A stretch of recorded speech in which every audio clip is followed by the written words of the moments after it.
Kidding. Legalize comedy. Wait a minute. Oh yeah! Legalize comedy. Euaoi. The 2003 Cat in the Hat movie is a movie that, well, exists. With some people saying that it's a crude mockery of Dr. Seuss's work, while others say that the movie is so bad that it's actually good. While I'm one who considers this movie to be a guilty pleasure, mainly because Mike Myers carried this movie so hard. But I just can't help but notice the correlation of events that happened within this movie and recent political times. And it all started from that one SNL skit where Mike Myers played Elon Musk and reused that same dance that the Cat in the Hat did in that movie. Oh yeah! Legalize comedy. That one dance felt like the one connector for me that made me realize this movie was secretly a prophecy this whole time. One prophecy we ended up ignoring and ultimately paid the price for it. Without any time to waste, let me tell you what I mean.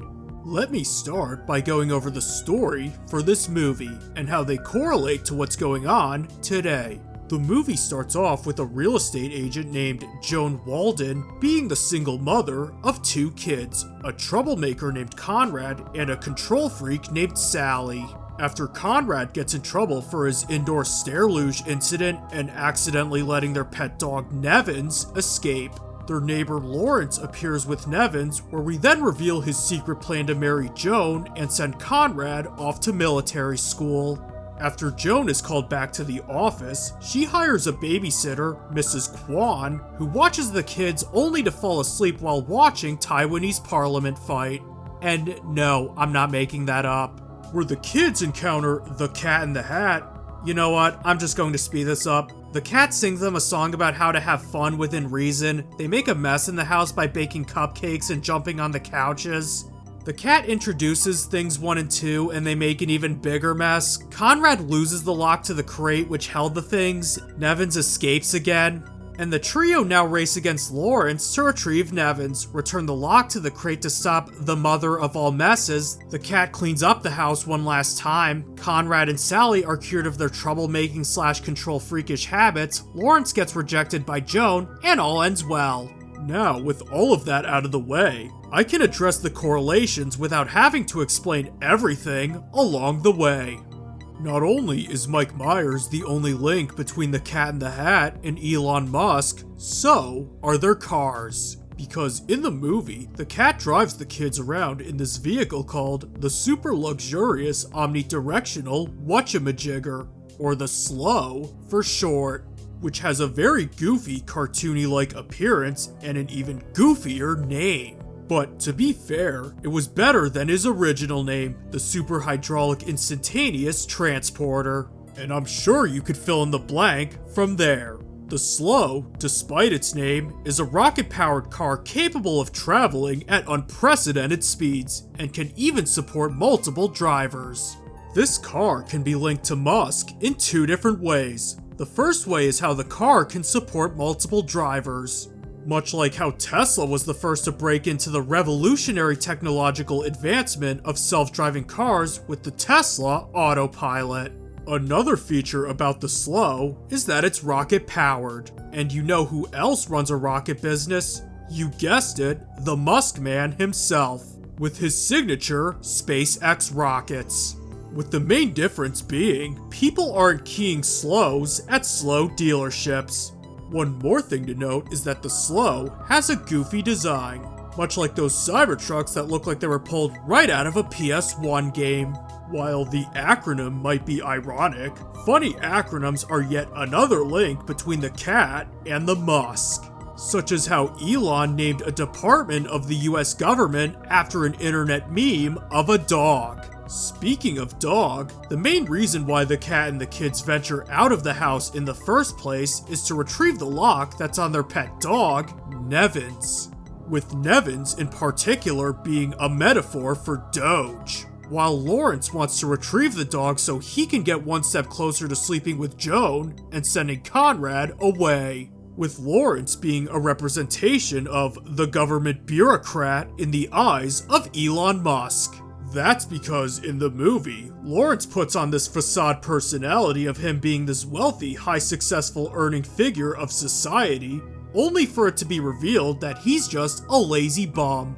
And since DOGE's role is to eliminate a lot of unnecessary government jobs, it would make sense as for why Lawrence, the bureaucrat, would want to stop the cat from obtaining the dog, or DOGE, at all costs.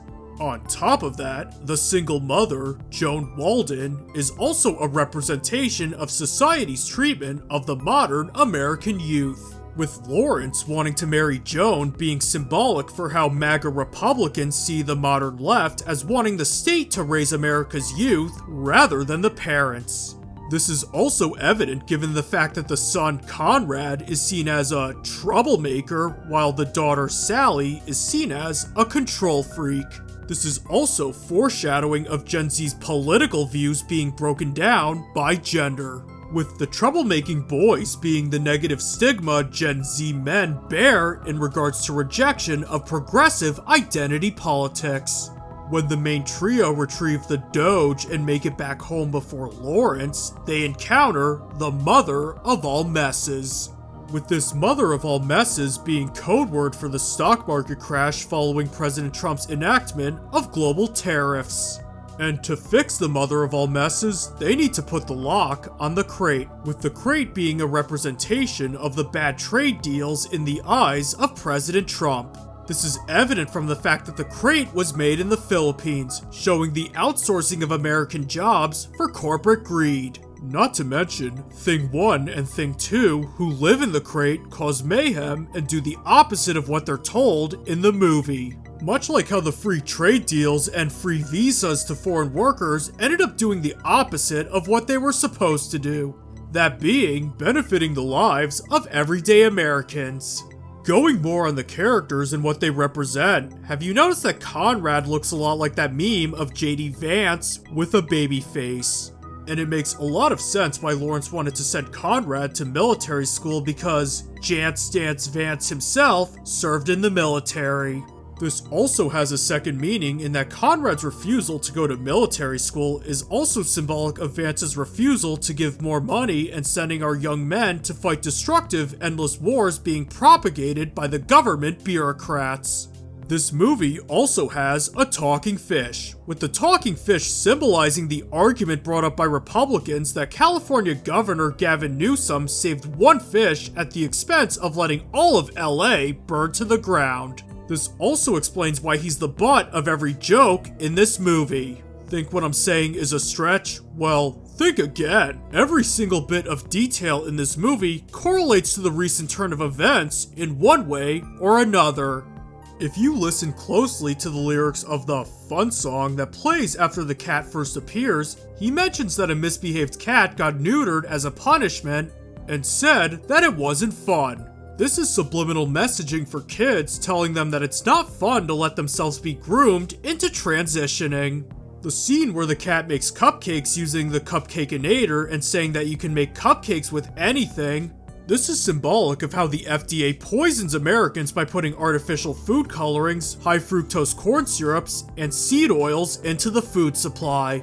Joan's boss, Mr. Hummerflube, is a massive germaphobe who fires anyone who dares to shake his hand.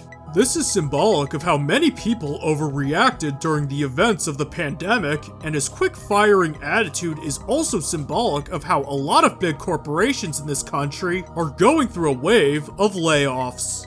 Mrs. Kwan watching a Taiwanese parliament fight on TV is the representation of the country scrambling to save their manufacturing industries in response to the global tariffs and economic/military pressures from China.